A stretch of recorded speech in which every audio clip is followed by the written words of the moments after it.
Hello, friends. Welcome to another episode of To Be Well. I'm Joyce Strickland, your certified wellness coach with inspiration for your wellness journey. Be sure to subscribe if you haven't done so already, and that way you'll receive notice of new episodes. And of course, your likes are always appreciated.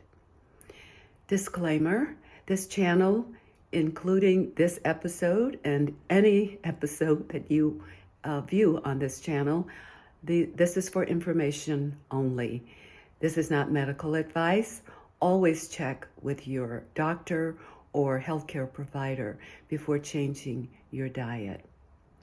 There's one important point I want to make from my last video, which was where we talked about what to eat. And I ended that video with a description of my phased eating plan.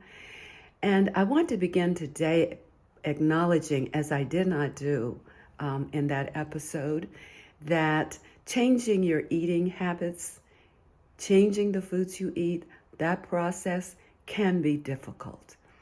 And I want to acknowledge fully that that is the case. You can struggle. You may struggle. You probably will struggle as you make that transition.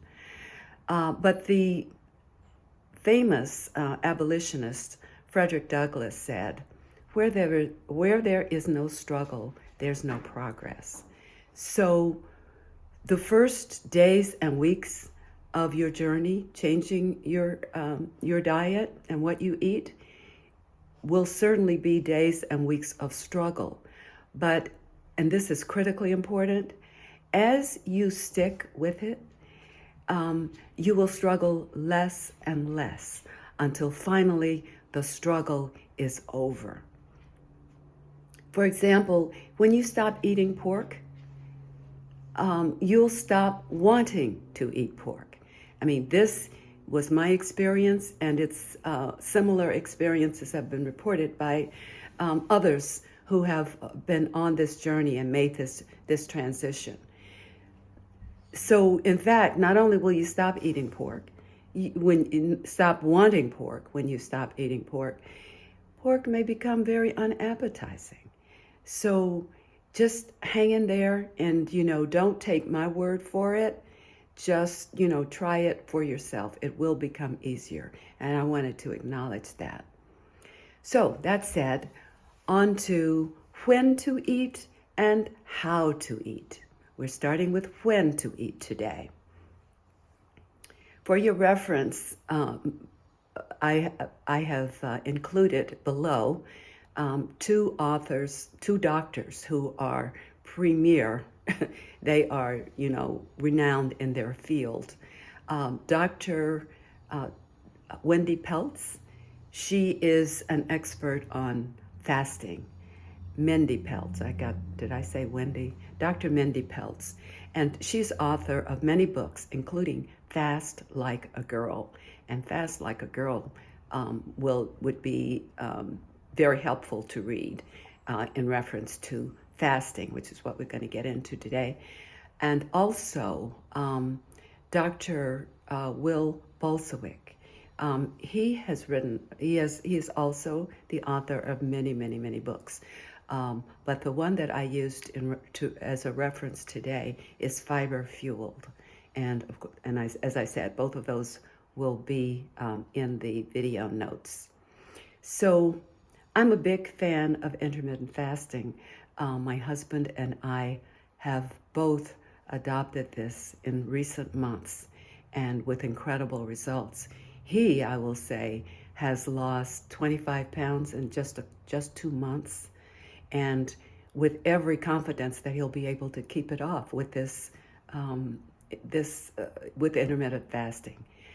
So I didn't need to do weight loss, but I'm really interested in boosting my immune system.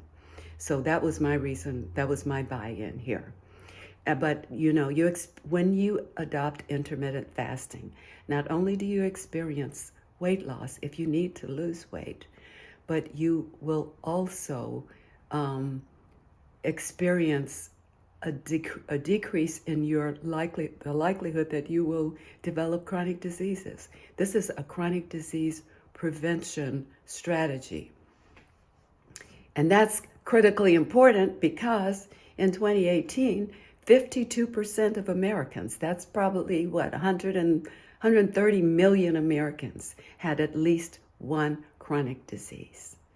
So you can start, and the wonderful thing about intermittent fasting is that you can begin without changing what you eat. You simply change when you eat to begin to experience these marvelous benefits. And that is good news. In America, we eat from the time we get up in the morning until we go to bed at night. And this is a big problem because we have become sugar burners only. In our evolution as humans, we were designed to burn both sugar and fat. Sugar when we eat our meal, when we consume our food, and excuse me, and as the sugar from that meal drops, the level of sugar drops in our blood sugar drops, then the body begins to switches over and begins to burn fat. And so we're in a fasted state. And this is normal.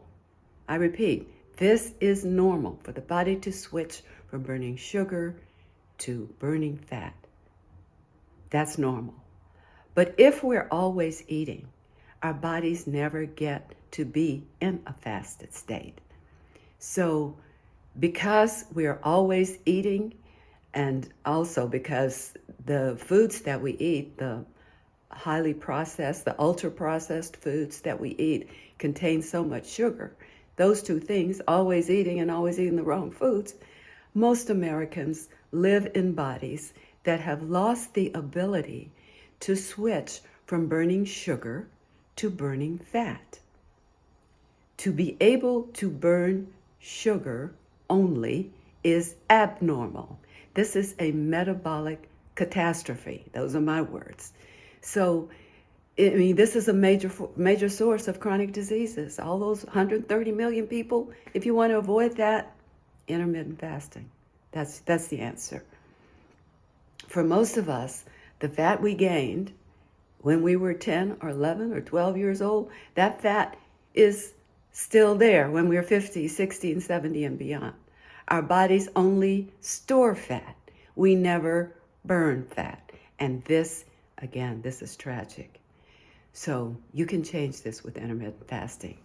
And the simplicity of intermittent fasting, to me, is mind-blowing. The accessibility of intermittent fasting, again, it's mind-blowing. The research is mind-blowing. Dr. Mindy Peltz has said, she quotes the research that says that the hypotheses from the early studies today indicate that you can decrease your likelihood of certain cancers simply by engaging through fasting. Now, let me give you a definition for the fasted state so that we're clear on that. The fasted state is when the blood sugar drops low enough to cause the body to switch from burning sugar to burning fat. And it's different for everybody. So I'm not going to give you, blood glucose level, but certainly after several hours, certainly after 13 hours, okay, that's, if you stopped eating, if you finished eating at 6 p.m., your dinner, and you didn't eat again until 7 a.m., that's a 13-hour fast. Okay, and here's what happens within a 13-hour fast. It's amazing. Your growth hormone levels go up, and that slows down the aging process. And of course, at this just 13 hours, we are burning fat. The inflammation markers go down, as do the risk of high blood pressure, risk of liver damage, cholesterol. In other words, you become immune to the ravages of the sad standard American diet, which is highly inflammatory, with only a 13-hour fast. Dr. Mindy Peltz also says that they did some research in which they took a group of women who had had breast cancer surgery. Okay, they divided these women into two groups. The only difference between the two groups was one group fasted for 13 hours and the other group did not fast. And over a period of time, the women in the group who fasted for 13 hours, they had 64% less recurrence of breast cancer among those women. And they didn't change what they eat. They only did a 13-hour fast. Is that amazing? Is that phenomenal? Okay, so a 15-hour fast, that was for the women. A 15-hour fast for men, a 1,300 increase in testosterone. No pills, no drugs. 15-hour fast. At 17 hours, you stimulate autophagy, which means that's cellular senescence. So the bad cells, the old cells, the damaged cells, you get rid of those. You have cellular repair with a 17-hour fast, and you get rid of viruses. So at 24 hours, that's just one day of fasting, and the whole gut resets. The intestinal stem cells repair the whole inner lining of the gut. This is amazing stuff.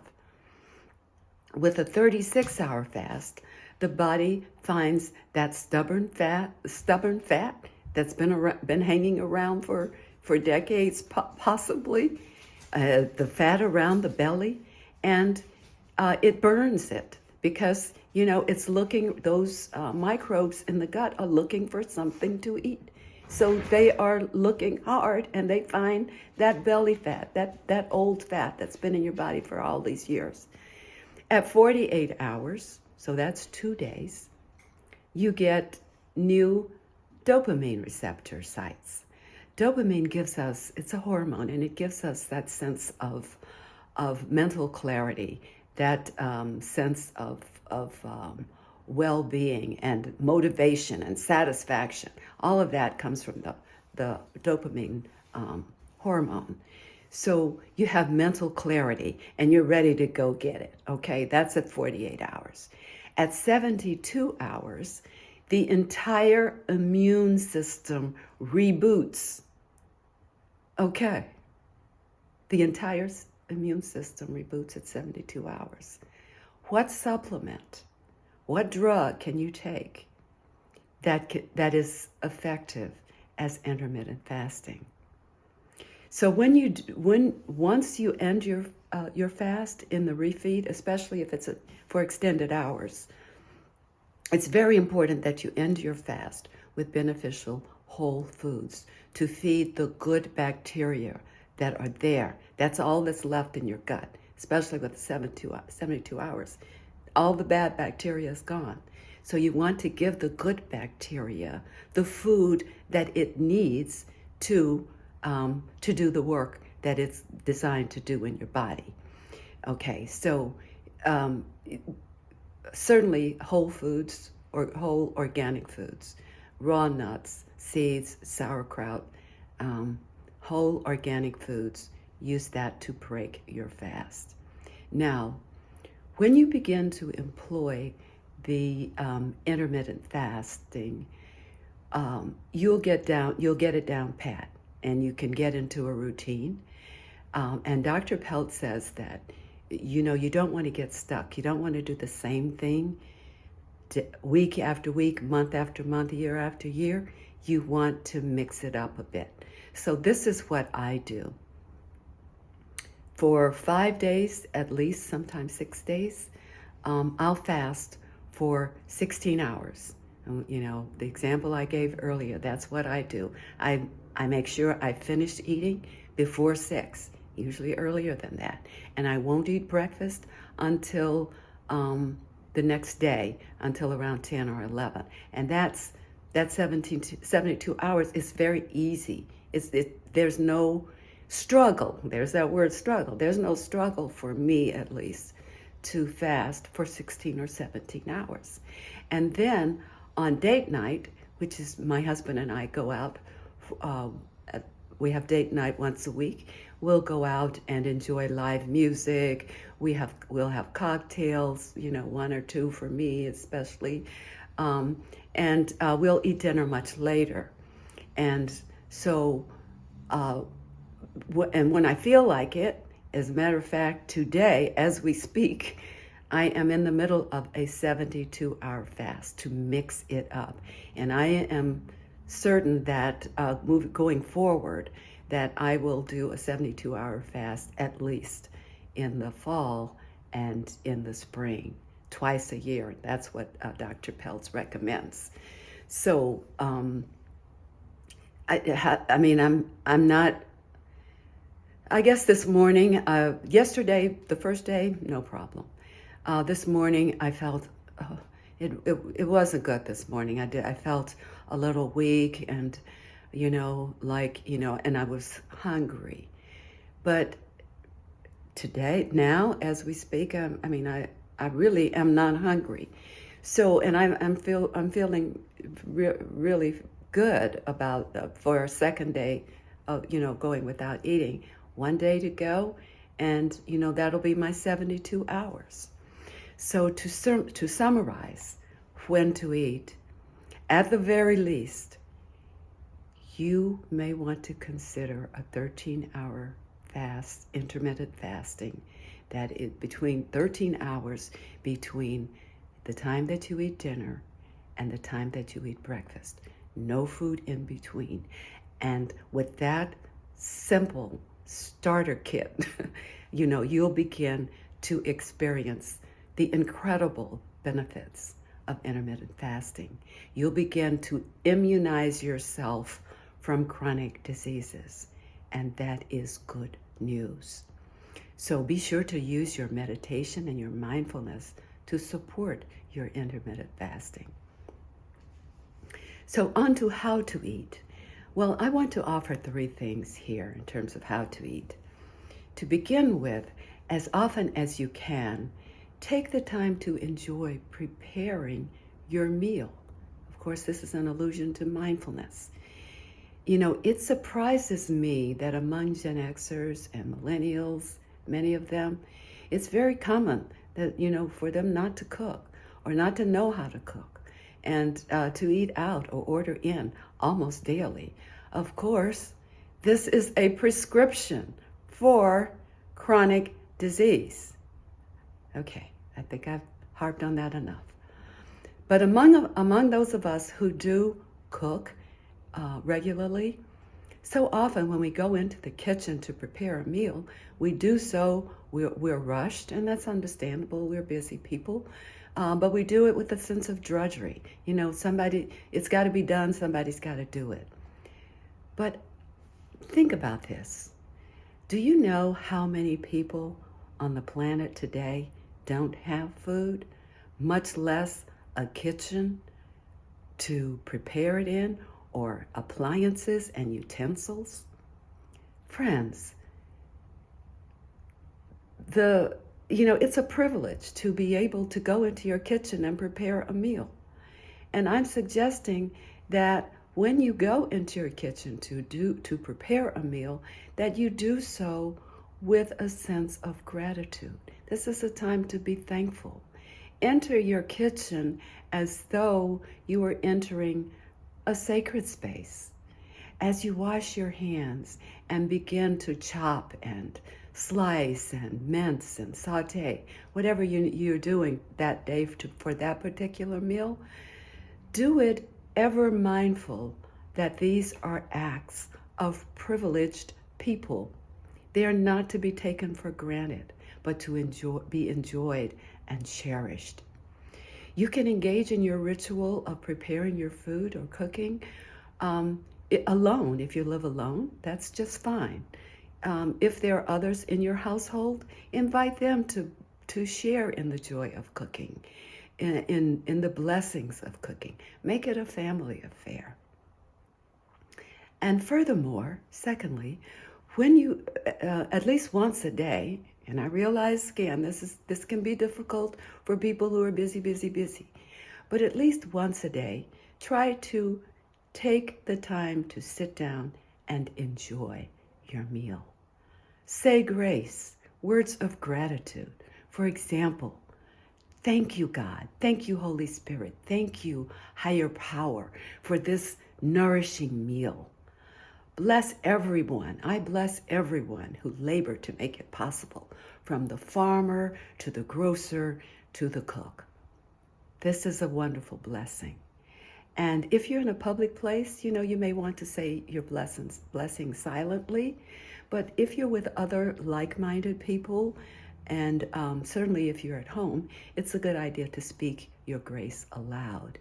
And as you prepare to eat, refrain from any form of media except maybe relaxing music, and don't engage in any activity other than pleasant conversation.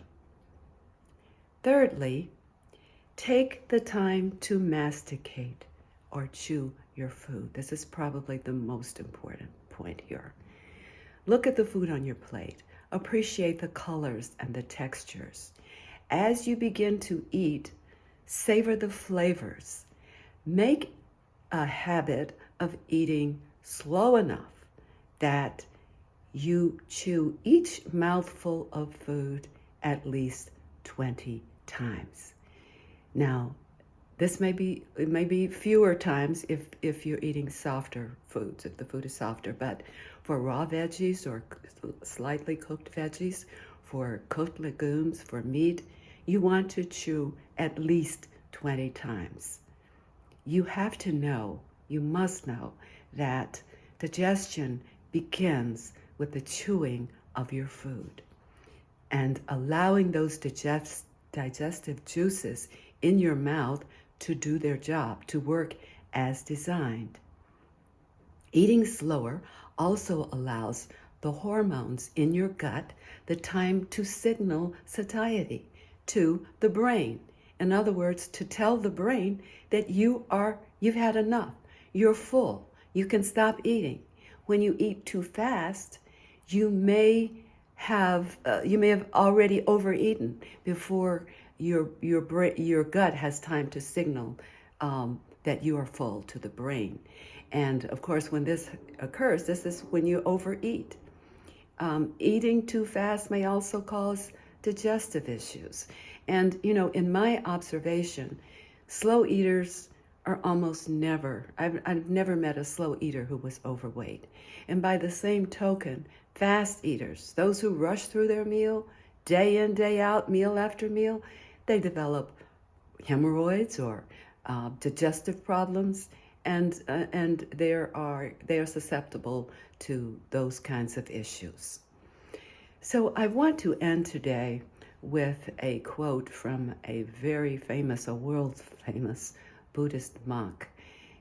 His name is Thich Nhat Hanh. He is an author of several books also. And he, in this quote, he's talking about drinking tea, but this quote applies equally well to eating a meal, eating your food. So what he says is, and I'm quoting here, drink your tea slowly and reverently, as if it is the axis on which the earth revolves. Slowly, evenly, without rushing toward the future. Live the actual moment. Only this moment is life. It's beautiful. Those are beautiful words. And we're going to end it there. Don't forget to subscribe if you haven't done so already. And please like this episode. Well, thank you for joining me for inspiration for your wellness journey. And I'll see you next time.